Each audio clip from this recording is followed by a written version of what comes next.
नमस्कार दोस्तों, मैं हूं परवीन सानी। बिहार में वोटबंदी नोटबंदी की तरह है।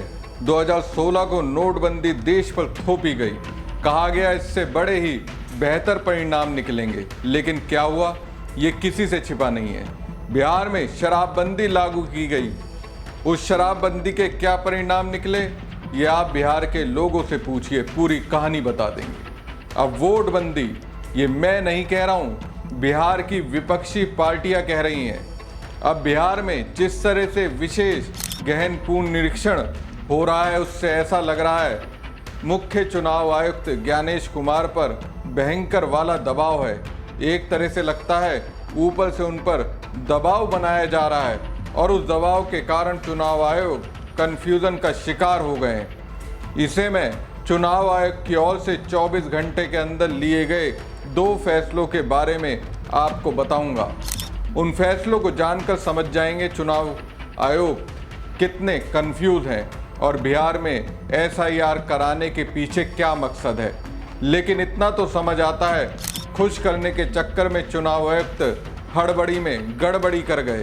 पहली बात अपनी फजीयत करा बैठे, दूसरी बात ये सिद्ध कर गए वो निष्पक्ष नहीं है, तीसरी बात ये बता गए कि वो किसी के इशारे पर काम कर रहे हैं। अब मैं ये क्यों कह रहा हूँ, मगर इन सब के बीच बिहार के मुख्यमंत्री नीतीश कुमार की छवि पर एक गहरी चोट तो लगी है और इसका नुकसान भी होना तय है। अब ये मैं क्यों कह रहा हूँ, हमारे विश्लेषण के साथ आखिर तक बने रहिए, पूरी बात समझ जाएंगे। दोस्तों, बिहार में चुनाव आयुक्त SIR यानी विशेष गहन पूर्ण निरीक्षण के दौरान मतदाताओं को राहत देने की बात कर रहे हैं, लेकिन उसके बार बार बदलते बयान की वजह से आम लोग और विपक्ष के नेता कह रहे हैं कि ये दरअसल उनका झांसा है। चुनाव आयोग ने 5 जुलाई को पूरे पेज पर एक विज्ञापन अखबारों में दिया जिसमें कुछ बातें नई थी। चुनाव आयोग के विज्ञापनों के शब्दों में यदि आवश्यक दस्तावेज या फोटो उपलब्ध नहीं हो तो सिर्फ गणना प्रपत्र भरकर BLO को उपलब्ध कराएं। इससे साफ तौर पर यह लगा कि चुनाव आयोग ने 11 दस्तावेजों की जो लिस्ट जारी की थी उसमें उसने कुछ नरमी बरतने का फैसला किया है और ऐसा लगा कि वोटर लिस्ट में नाम दर्ज रहे, इसके लिए उन्हें जमा करने की बाध्यता खत्म कर दी गई है। लेकिन 5 जुलाई को शाम होते होते चुनाव आयोग ने एक प्रेस रिलीज जारी की और कहा कि 24 जून को जारी आदेश में कोई बदलाव नहीं लाया गया है। 6 जुलाई को जारी विज्ञापन के हवाले से जिस बदलाव की बात कही गई उसे चुनाव आयोग के बयान में अफवाह बताया गया। इस प्रेस नोट में साफ तौर पर यह नहीं कहा गया कि जो लोग बिना दस्तावेज के फॉर्म जमा करेंगे उनका नाम वोटर लिस्ट में रहेगा या उन्हें दस्तावेज जमा करने के बाद ही वोटर लिस्ट में शामिल किया जाएगा। बहुत से लोग ये सवाल कर रहे हैं कि चुनाव आयोग साफ साफ ये बात क्यों नहीं कहता कि दस्तावेज जमा करना जरूरी है या उसके बिना भी केवल भरे हुए गणना प्रपत्र के आधार पर वोटर लिस्ट में नाम शामिल हो जाएगा। 6 जुलाई को जारी प्रेस नोट में कहा गया कि निर्देशों के अनुसार ड्राफ्ट इलेक्टोरल रोल 1 अगस्त को जारी किया जाएगा, जिसमें उन लोगों का नाम शामिल किया जाएगा जिनका गणना प्रपत्र चुनाव आयोग को मिल चुका होगा। इस प्रेस नोट में कहा गया कि मतदाता अपने डॉक्यूमेंट्स 25 जुलाई 2025 से पहले कभी भी जमा करा सकते हैं। इसके साथ ही ये भी बताया गया कि ड्राफ्ट इलेक्टोरल रोल के प्रकाशन के बाद अगर किसी दस्तावेज की कमी होती है तो इलेक्टोरल रजिस्ट्रेशन ऑफिसर डॉक्यूमेंट संबंधित मतदाता से मांग सकते हैं। इस दस्तावेज की मांग, दावा और आपत्ति की अवधि तय की जा सकती है। ये अवधि 1 अगस्त से 1 सितंबर तक है। इसके बाद एक बार फिर यह उलझन पैदा हो गई कि क्या बिना दस्तावेज जमा किए गए फॉर्म के आधार पर वोटर लिस्ट में नाम रहेगा या उसके लिए बाद में ही सही दस्तावेज देने होंगे। दरअसल चुनाव आयोग की ओर से जारी विज्ञापन में ये तो जरूर कहा गया कि जिसके पास दस्तावेज उपलब्ध नहीं है वो दस्तावेज के बिना फॉर्म जमा करे, लेकिन उसमें ये पेच लगा दिया गया था कि ERO यानी ब्लॉक स्तर के अधिकारी को अगर जांच की जरूरत महसूस होती है तो वो जांच करेंगे और दस्तावेज की मांग कर सकते हैं। इस विज्ञापन से ऐसा लगा था कि कुछ लोगों के मामले में जांच की जा सकती है या जरूरत पड़ने पर तो दस्तावेज भी मांगे जा सकते हैं।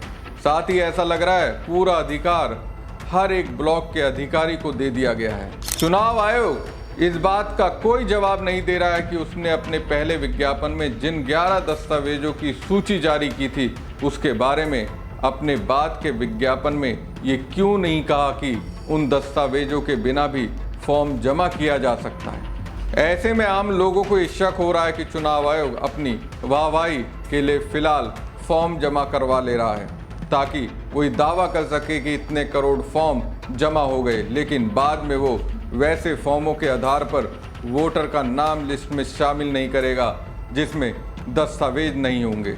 सामाजिक संगठनों का कहना है कि चुनाव आयोग को साफ तौर पर यह बताना चाहिए कि क्या वो बिना दस्तावेज वाले फॉर्म के आधार पर वोटर का नाम लिस्ट में शामिल करेगा या उसे खारिज कर देगा। उनका कहना है कि चुनाव आयोग गोलमोल बात ना करे, वोटर को साफ तौर पर यह बताए कि वो चाहता क्या है। चुनाव आयोग की इस प्रक्रिया को वोटबंदी बताने वाले भाकपा माले के महासचिव दीपांकर का कहना है कि बिहार के हैरान परेशान मतदाताओं को चुनाव आयोग द्वारा राहत दिए जाने की खबरें भ्रमित करने वाली हैं और इस भ्रम से बचने की जरूरत है।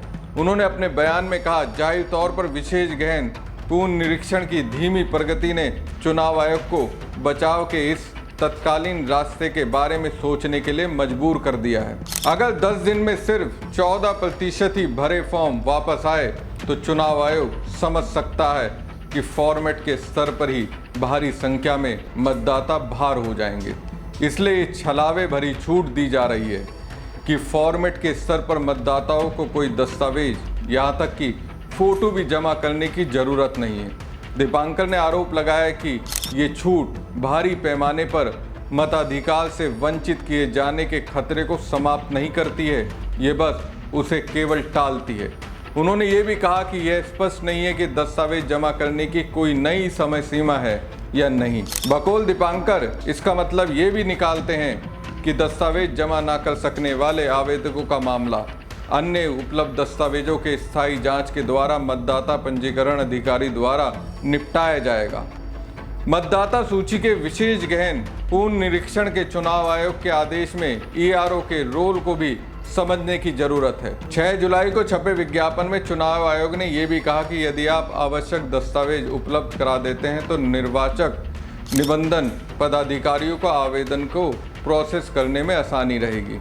देखा जाए तो चुनाव आयोग यहाँ बहुत ही नरमी भरे शब्दों का इस्तेमाल कर रहा है और ऐसा लगता है कि वो राहत देने की कोशिश कर रहा है, लेकिन इसके ठीक बाद इस विज्ञापन में कहा गया है कि यदि आप आवश्यक दस्तावेज उपलब्ध नहीं करा पाते हैं तो निर्वाचक निबंधन पदाधिकारी द्वारा स्थानीय जांच या अन्य दस्तावेज के साक्ष्य के आधार पर निर्णय लिया जाएगा। ईआरओ को दिए गए इसी अधिकार के बारे में कांग्रेस के प्रदेश अध्यक्ष राजेश कुमार राम ने भी सवाल उठाए। उनका कहना है कि वोटर लिस्ट में नाम जोड़ने या हटाने का अंतिम दौर पर ईआरओ को अधिकार दिया गया तो वो मनमानी करेंगे। उन्होंने कहा कि अगर अंतिम निर्णय ईआरओ के विवेक पर छोड़ा गया है तो सरकार अपने फायदे के लिए दबाव डालकर उनसे नाम हटवा सकती है। ऐसा बहुत कुछ हो सकता है। देखा जाए तो मुख्य चुनाव आयुक्त हड़बड़ी में गड़बड़ी कर गए हैं, जैसी नोटबंदी कर मोदी और शराबबंदी कर नीतीश कुमार ने की थी। दोस्तों, ज्ञानेश कुमार की इस जल्दबाजी से बिहार के लोगों के बीच मैसेज चला गया है। वो मैसेज कम से कम मोदी नीतीश के लिए तो पॉजिटिव नहीं है। अब बीजेपी और जेडीयू वाले मोदी नीतीश के चेहरे पर वोट मांगेंगे तो रिस्पॉन्स बिहार की जनता शायद ही पॉजिटिव दे और बिहार की जनता के बीच नीतीश कुमार की इस वजह से जो नेगेटिव छवि बन रही है उसमें कहीं ना कहीं बीजेपी का हाथ है। नीतीश इससे गुस्से में तो जरूर होंगे। हमारी खबर आपको कैसी लगी कमेंट बॉक्स में कमेंट करके जरूर बताएं। साथ ही पेज को ज़्यादा से ज़्यादा लाइक और शेयर कीजिएगा। धन्यवाद।